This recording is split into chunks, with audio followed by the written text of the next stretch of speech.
O que nós vamos fazer? A gente vai entrar lá dentro do presídio, vai arrancar todo mundo na mão?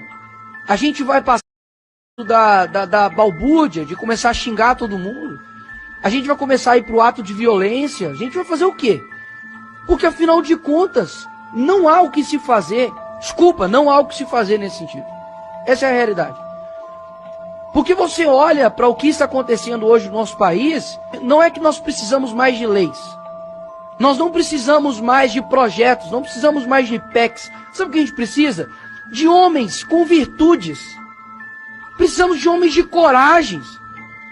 Quantos mais ditadores, né, como diz Winston Churchill, nós vamos ter que apaziguar? Quantos mais presidentes de casas nós vamos ter que dialogar e conversar para eles tomarem não a decisão que nós desejamos, mas a decisão correta, horas?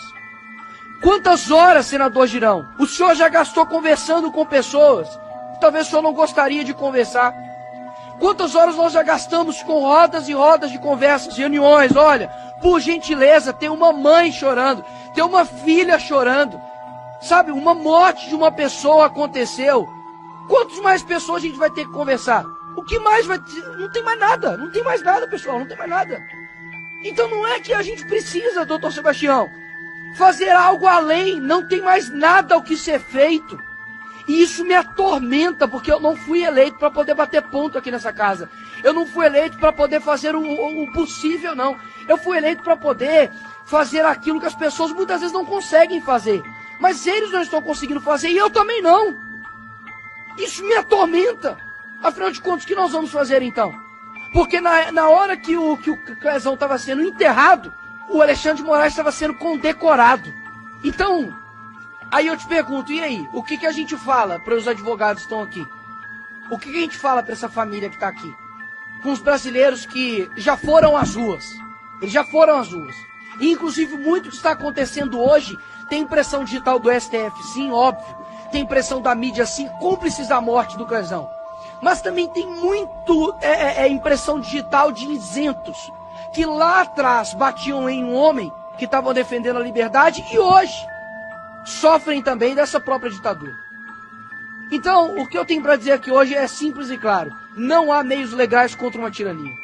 E eu gostaria muito de ouvir de alguém realmente uma solução. Mas eu não escuto de ninguém. Muitos dizem talvez algumas coisas do que se fazer, mas olha, se de fato defesa resolvesse algo, eu não teria sido condenado ontem.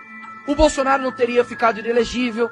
A Dilma teria perdido os seus direitos políticos.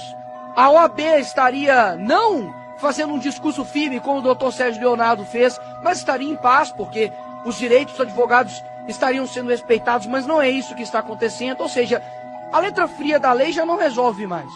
Então, de fato, eu não quero e eu espero que a Constituição me respeite aqui neste momento, né, da minha imunidade parlamentar, mas eu vou dizer algo aqui, de fato, que é a realidade. Para mudar o Brasil da forma como está, me confesso, algumas maçãs podres não podem existir no nosso meio.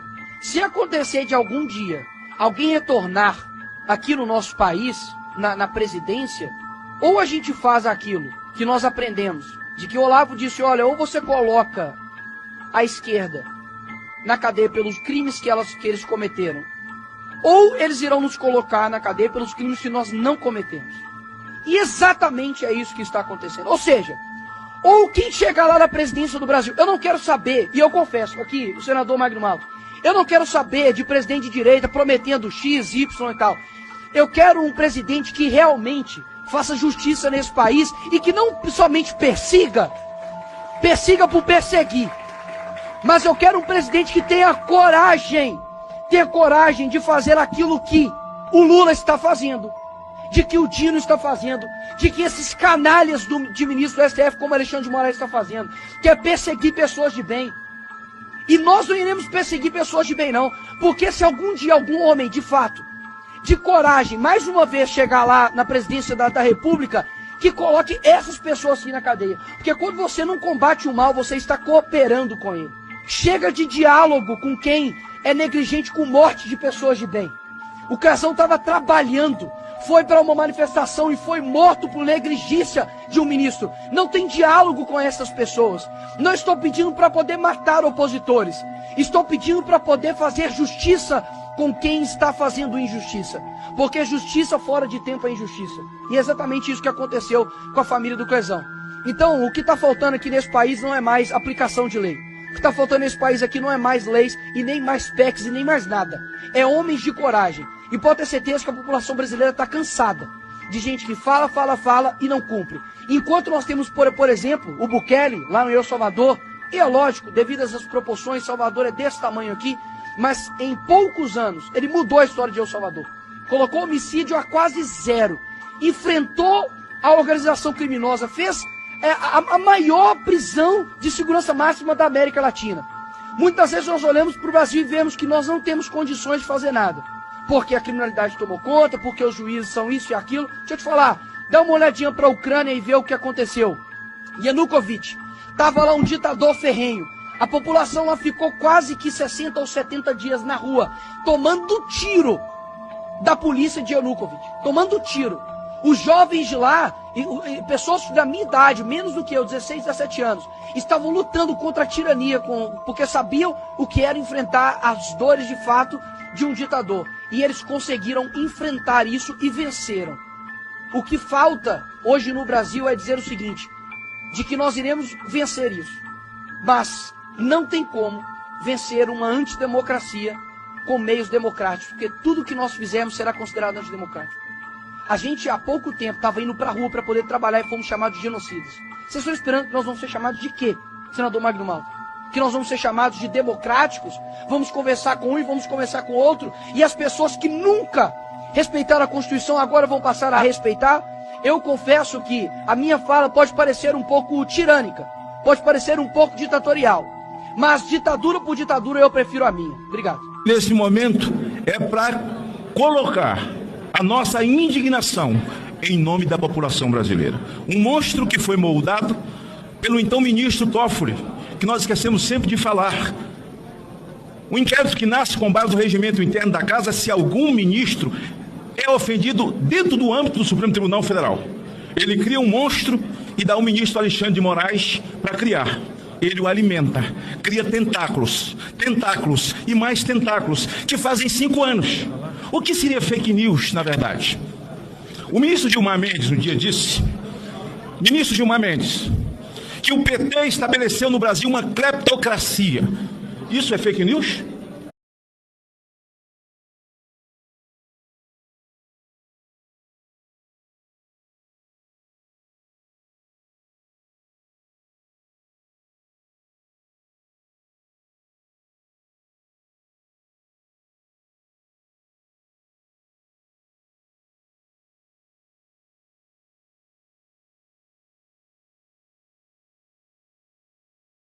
Isso é fake news? E depois, em seguida, ele diz ao ministro Barroso, quando chega lá, vá fechar seu escritório de advogado. Quem está mentindo? Seria uma fake news? O mesmo ministro diz, sem o Supremo não haveria Lula. Cadê a grande imprensa? Sem o Supremo não teríamos alguns agentes políticos que estão desfrutando dos seus mandatos. Seria isso uma fake news? Não. Em Portugal, após 8 de janeiro, quando já se criava a narrativa de golpe, de golpistas e com centenas de inocentes presos, ele disse, não podemos chamar isso de golpe, dando entrevista em Portugal. Que na verdade foi uma baderna coletiva. E foi uma baderna.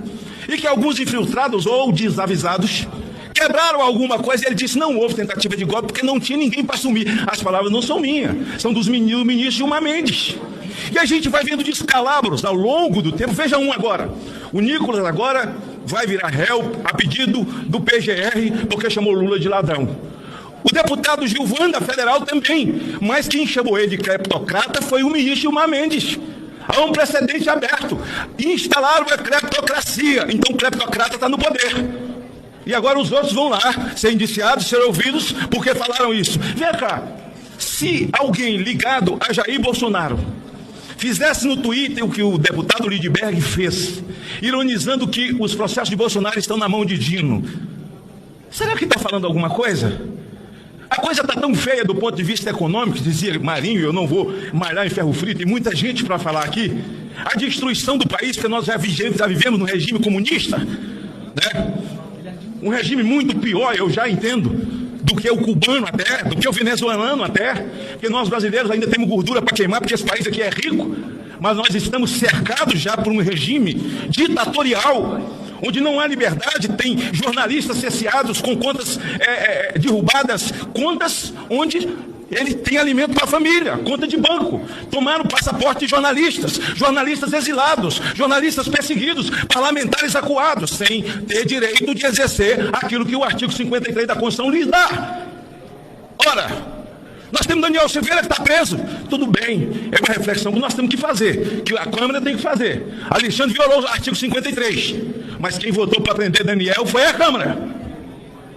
A minha Câmara de Deputados Estaduais, no meu estado do Espírito Santo, a Assembleia Legislativa, hoje teremos alguns deputados aqui e temos alguns líderes aqui que vieram, vereadores, lideranças do meu estado para acompanhar, porque o nosso líder Marinho entrou com um pedido de um voto de louvor que será votado hoje. A Assembleia Legislativa do Estado do Espírito Santo, presidida pelo deputado Marcelo Santos, e que fez valer a Constituição quando na prisão do capitão Assunção e colocando ele em liberdade com base na Constituição brasileira. Então nós não temos nada a comemorar de um inquérito do final do mundo, que é o encontro do nada com coisa nenhuma, que na verdade uma coisa é uma tara. Eles querem a carcaça de Bolsonaro. Eles querem a carcaça dele. É como estão à espera que o urubu rei desça, vai lá, cutuque a carniça para que possa começar a destruição. Agora eu penso que o presidente Bolsonaro está muito tranquilo, porque se eu fosse elencar aqui nós todos o que foi feito no governo Jair Bolsonaro, em qual Vossa Excelência foi ministro e tantos outros que aqui estão e que estiveram na base dentro da pandemia, imagine Bolsonaro presidente agora, com essa dengue matando todo mundo, já era o genocida da dengue. Mas eu pergunto à velha imprensa, quem é o genocida da dengue? Quem é o genocida da dengue? Aí aparece a delação de 2 generais. Nenhuma vez eles falam em golpe. Quem fala em golpe é o texto da imprensa. Agora, para você decretar um estádio de sítio, precisa de muita coisa. Precisa de um membro da OAB, um membro do Senado, um membro do Legislativo aqui federal, um membro de uma casa, um membro de outra casa, para depois reunir, trazer para aqui para ser votado, para depois que isso seja executado. Tudo cortina de fumaça. Nós estamos no regime ditatorial, num regime onde não podemos mais falar, onde querem derrubar as redes sociais para nos calar definitivamente. O país está dividido, será? Porque uma parte do país eu vejo na rua, cadê a outra? Aí eu não posso duvidar de nada, porque aí eu vou para o inquérito. Aí eu não posso duvidar de um pedaço de lata desse tamanho, tem um monte de número, que aí eu vou me bater dentro do inquérito. A mim engana que eu gosto. Nós estamos aqui para revelar nossa inconformidade com esses 5 anos. 5 anos de sandice, de deboche com o povo brasileiro, de deboche com o ordenamento jurídico que já foi para sucuia há muito tempo. E acho que o parlamento tem a sua hora de acordar, de levantar sua voz. O Senado, principalmente, que entre os 3 poderes é quem mais poder tem e que não deveria estar de cócoras nesse momento, sabe? Para que esse ativismo judicial imperasse de maneira que impera e nós tivéssemos aqui para poder fazer um velório de novo, depois de 5 anos de algo que foi inventado, foi criado, foi gestado. Por quem? Pela mesma pessoa que perdoou os bilhões dos acordos de leniência, daqueles que foram pegos e declararam que roubaram, devolveram dinheiro, mas agora eles estão recebendo dinheiro de volta, mesmo tendo declarado pela caneta do ministro Toffoli. Isso não tem a ver com a casa, com o Supremo, com a instituição, não. Eu estou falando daquilo que eu não concordo, daquilo que eu vejo que está errado, mas só está certo o que eles falam. Se você fala algo aqui que não agrada, certamente haverá uma reflexão, haverá alguma coisa que vai respingar em você. É possível que essa nossa coletiva, no dia de amanhã ou depois de amanhã, alguma coisa sobrecaia sobre nós, simplesmente porque nós viemos aqui dizer aos deuses do Olimpo que eles estão errados.